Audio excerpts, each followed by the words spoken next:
84 के सिख विरोधी दंगों के पीड़ितों को 40 साल बाद मिली न्याय की किरण। सीएम रेखा ने सरकारी नौकरी के नियुक्ति पत्र सौंपे। 89 जरूरतमंद लोगों को दी सीएम रेखा ने सौगात। कांग्रेस नेता पवन खेड़ा ने की प्रेस कॉन्फ्रेंस। 22 अप्रैल को हुए पहलगाम आतंकी हमले का किया जिक्र। कहा, मुश्किल घड़ी में हम सरकार के साथ खड़े हैं। सीआईएसएफ जवान गीता समोता ने की माउंट एवरेस्ट की चढ़ाई। माउंट एवरेस्ट पर चढ़ने वाली बनी पहली सीआईएसएफ कर्मी। कहा, मैंने इसे एक अवसर के रूप में देखा। नमस्कार, मैं हूं आपके साथ गौरव राजेंद्र। बुलेटिन की शुरुआत करते हैं।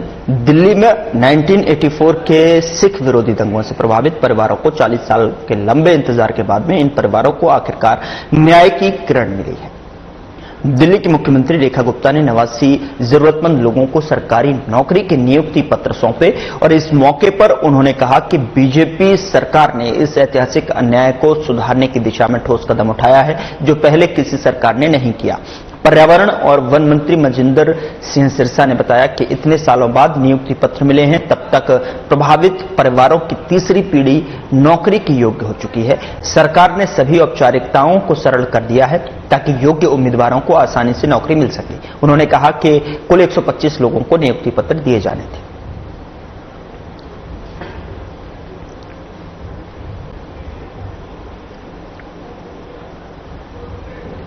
कांग्रेस नेता पवन खेड़ा ने प्रेस कॉन्फ्रेंस को संबोधित करते हुए कहा कि 22 अप्रैल को हमारे देश ने एक बहुत बड़ी त्रासदी का सामना किया है। पूरा देश उस समय हिल गया था जब पहलगाम में आतंकवादियों ने 26 निर्दोष पर्यटकों को मार डाला था।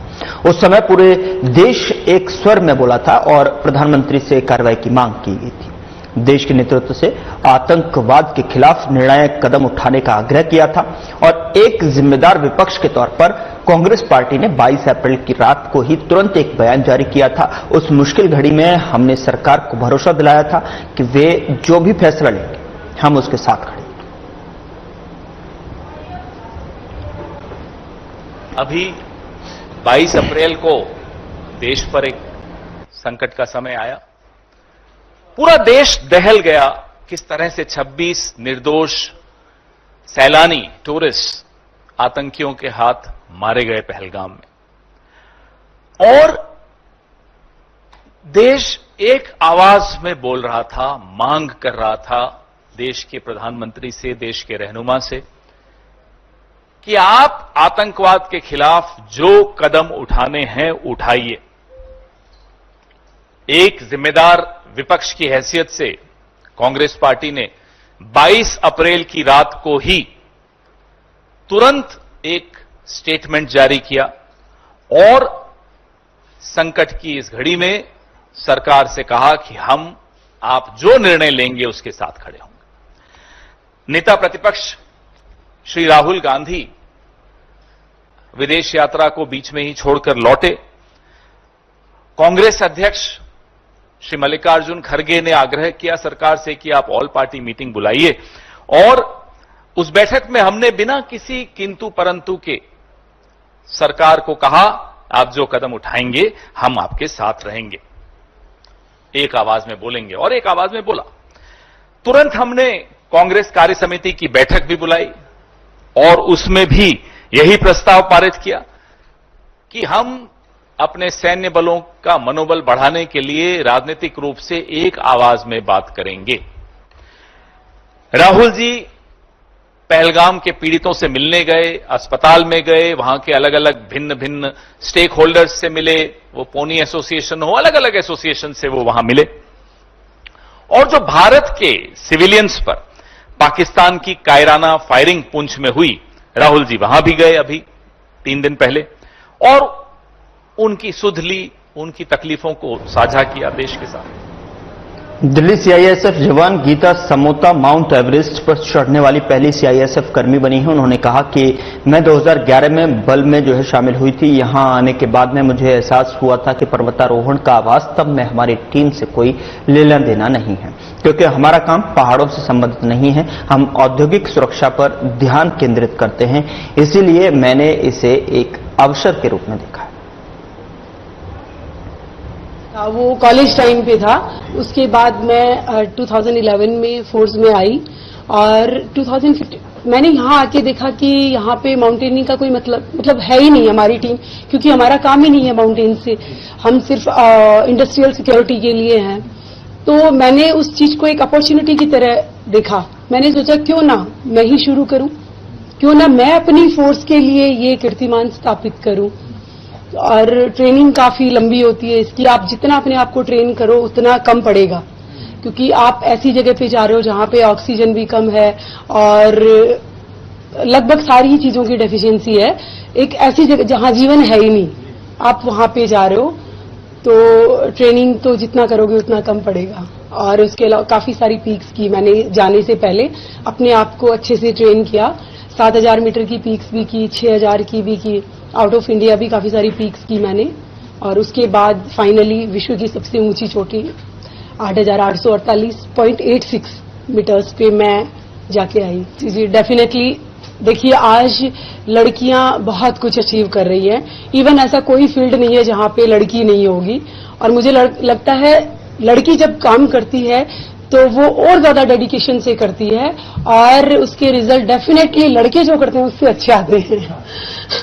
तो अभी मेरा टारगेट है 7 कॉन्टिनेंट्स की 7 समिट करना, सारे हाईएस्ट पीक्स, जिनमें से मेरे 5 हो चुके। अभी मेरा नॉर्थ अमेरिका की सबसे हाईएस्ट पीक है देनाली और अंटार्कटिका की है माउंट विंसन, उनका टारगेट है। देखिए सीआईएसएफ नित नई ऊंचाइयां छू रहा है और उसी कड़ी में सीआईएसएफ ने मुझे पूरा सपोर्ट किया है। मैं बहुत ही भाग्यशाली हूं और बहुत ही प्राउड है मुझे अपने ऑर्गेनाइजेशन पे। और मुझे जहां मौका मिलेगा अपनी फोर्स को आगे लेके जाने का, मैं जी जान लगा दूंगी और अपनी फौज को हमेशा, अपनी ऑर्गेनाइजेशन को हमेशा मैं और ऊंची ऊंचाइयों पर लेके जाना चाहूंगी। अगर मैं बात करूं सेंट्रल इंडस्ट्रियल सिक्योरिटी फोर्स के बारे में, तो मेरा पिछले 14-15 साल का एक्सपीरियंस है कि यह है बेस्ट है। और आपके सपने अगर आप नॉर्मल पूरे नहीं कर पा रहे तो आप यहां आके पूरे करिए, आपको फोर्स की तरफ से पूरा सपोर्ट मिलेगा, जैसा कि मुझे मिला है। और मैंने अपना इतना पुराना सपना पूरा किया है, तो डेफिनेटली आना चाहिए। बढ़ते कोविड मामलों पर आईसीएमआर के महानिदेशक डॉक्टर राजीव बहल ने कहा कि जब हम इसे देखते हैं तो हमें 3 चीजों पर ध्यान देने की जरूरत है। आपने पूछा कि स्थिति कितनी गंभीर है, यह 3 कारकों पर निर्भर करता है, जैसे वायरस कितना संक्रामक है, यानी मामले कितनी तेजी से बढ़ रहे हैं।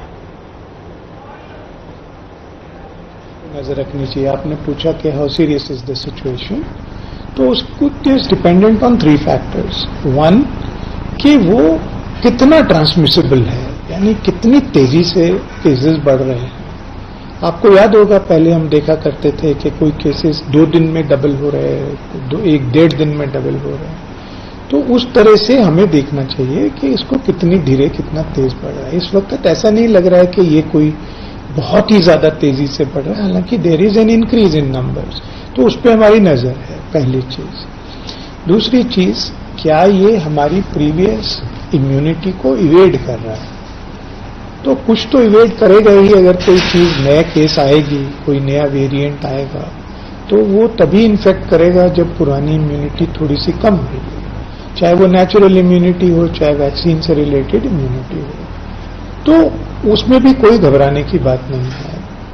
अब तीसरी बात है जिससे कि ये फैसला होता है कि हमें इस चीज को वरी करना चाहिए या नहीं करना चाहिए, वो ये है कि कितने सीवियर केसेस हैं। What is the percentage of severe cases among all COVID cases? Are we getting very severe disease, particularly in those without comorbidity? अगर कोई इम्यून कॉम्प्रोमाइज्ड है, उसमें सीवियर केस हो रहा है, तो वो तो कई बीमारियों से होता है। हमें ये देखना चाहिए कि सीवियरिटी क्या है केसेस की। तो अभी तक जो हमारे जितने भी केस हुए हैं उसमें सीवियरिटी जनरली लो है। जो पुराने ओमिक्रॉन के वेरिएंट थे, सर्टेनली उनसे ज्यादा बिल्कुल नहीं है। तो कम हो सकती है, ज्यादा नहीं है। तो ये चीज हमें कहते हैं कि अभी वरी करने की किसी को इसके लिए जरूरत नहीं है। But should we be vigilant? Yes. Should we be prepared? Yes. We should always be vigilant, we should always be prepared, and therefore we are monitoring the situation very closely. The health secretary took a meeting yesterday, which was also attended by DGHS and me. और हम लोगों ने सारी situation को बहुत closely monitor किया और करते रहे। दिल्ली पुलिस साइबर सेल ने झारखंड से लद्दाख के सरसू तक जो है एक रियल टाइम अंतर्राज्यीय अभियान में 2 जालसाजों को जो है गिरफ्तार किया है। वे साइबर धोखाधड़ी की आय को लूटने के ग्रामीण मजदूरों के बैंक खातों का दुरुपयोग करते थे और ताकि पकड़े जाने से बचने के लिए वे दूरदराज के स्थानों का इस्तेमाल भी कर सकें। और अभी आगे की जांच और गिरफ्तारियां जारी हैं।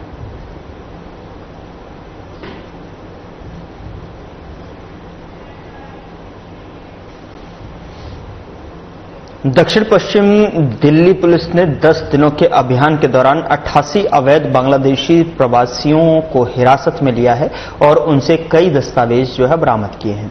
एफआरआरओ के माध्यम से निर्वासन प्रक्रिया चल रही है। दिसंबर 2024 तक कुल 142 का पता लगाया गया।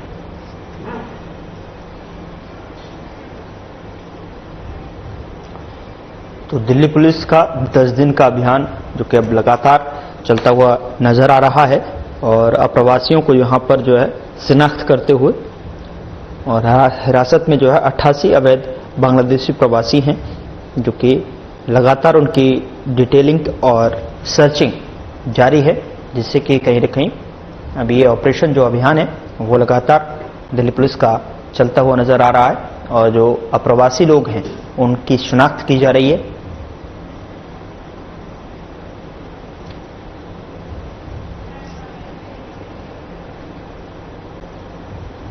दिल्ली पुलिस ने 3 आदतन वाहन चोरों को गिरफ्तार किया है। 6 चोरी की गाड़ियां बरामद की गई हैं और कई चोरी के मामलों को सुलझाया गया है और इसको लेकर जो है पुलिस की जांच आगे जारी है।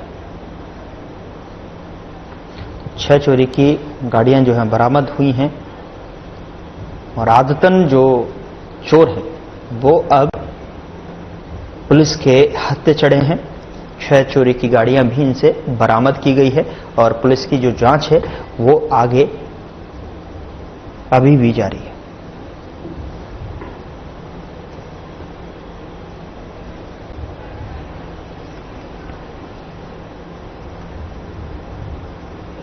प्रधानमंत्री नरेंद्र मोदी ने एनडीए के मुख्यमंत्रियों के सम्मेलन को लेकर जानकारी दी है।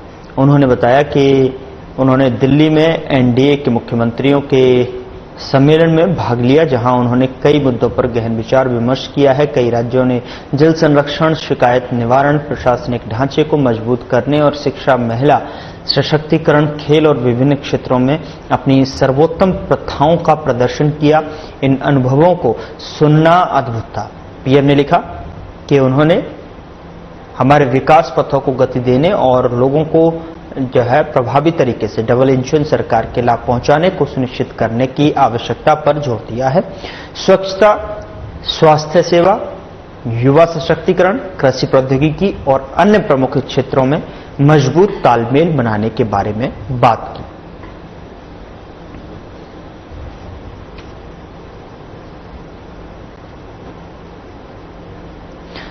सीएम रेखा गुप्ता ने जो है पीएम मोदी से मुलाकात करने के बाद बताया कि नई दिल्ली में पीएम मोदी के नेतृत्व में राष्ट्रीय जनतांत्रिक गठबंधन यानी कि एनडीए की मुख्यमंत्री परिषद की बैठक में सम्मिलित होने का सौभाग्य प्राप्त हुआ है।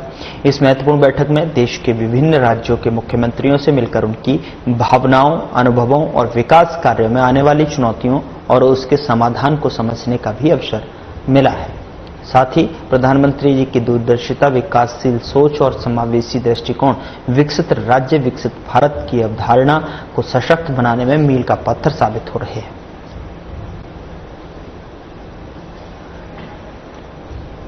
पीएम मोदी से सीएम रेखा गुप्ता ने जो है शिष्टाचार मुलाकात की और साफ तौर पर उन्होंने कहा कि पीएम मोदी से जो मुलाकात करने के बाद में उनकी दूरगामी सोच और कार्यप्रणाली को जानने का अवसर प्राप्त हुआ है।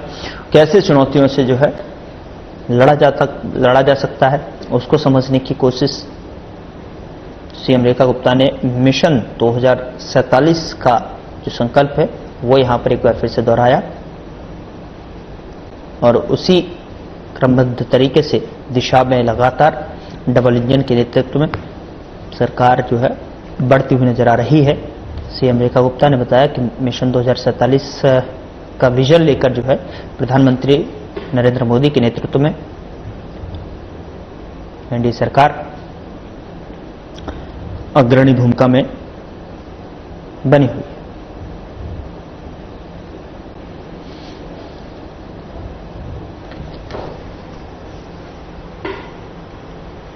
आज ज्येष्ठ माह की अमावस्या है। देश के कई हिस्सों में वट सावित्री व्रत का त्योहार मनाया जा रहा है। सुहागिन महिलाओं के लिए यह वट सावित्री व्रत बहुत ही महत्वपूर्ण होता है। सीएम रेखा गुप्ता ने ट्वीट कर वट सावित्री व्रत की सभी को हार्दिक शुभकामनाएं दी हैं और यह पावन व्रत माता सावित्री की अटूट निष्ठा, साहस और प्रेम का प्रतीक है, जो नारी शक्ति, धैर्य, समर्पण की दिव्य अभिव्यक्ति है। ईश्वर सभी सुहागिनों को अखंड सौभाग्य, उत्तम स्वास्थ्य और पारिवारिक सुख शांति का आशीर्वाद दें। यह पर्व हर परिवार में प्रेम, विश्वास और एकजुटता और सुदृढ़ करे, यही कामना है।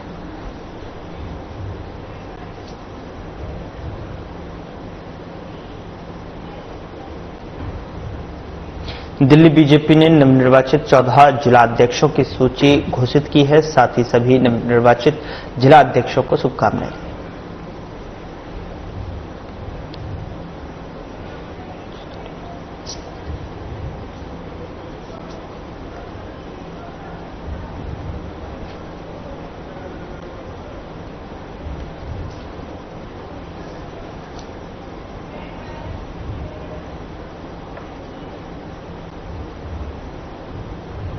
नई दिल्ली में पीएम मोदी की अध्यक्षता में एनडीए शासित राज्यों के मुख्यमंत्रियों और उप मुख्यमंत्रियों की आज जो मीटिंग हुई और बताया जा रहा है कि इसमें गुड गवर्नेंस मुद्दों पर विचार किया गया। बैठक में एनडीए शासित राज्यों के करीब 20 मुख्यमंत्री, 18 उप मुख्यमंत्री मौजूद रहे।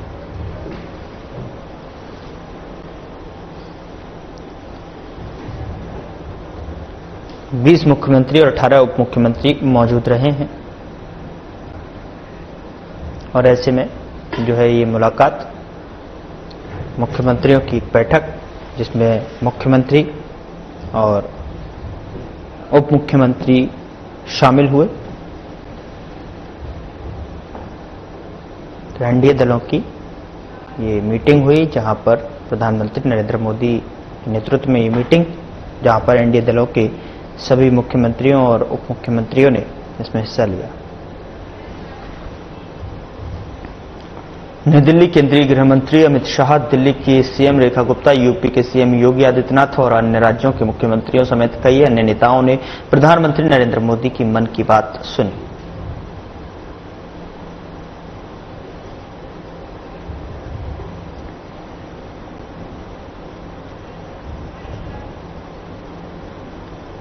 फिलहाल बुलेटिन में इतना ही। नमस्कार।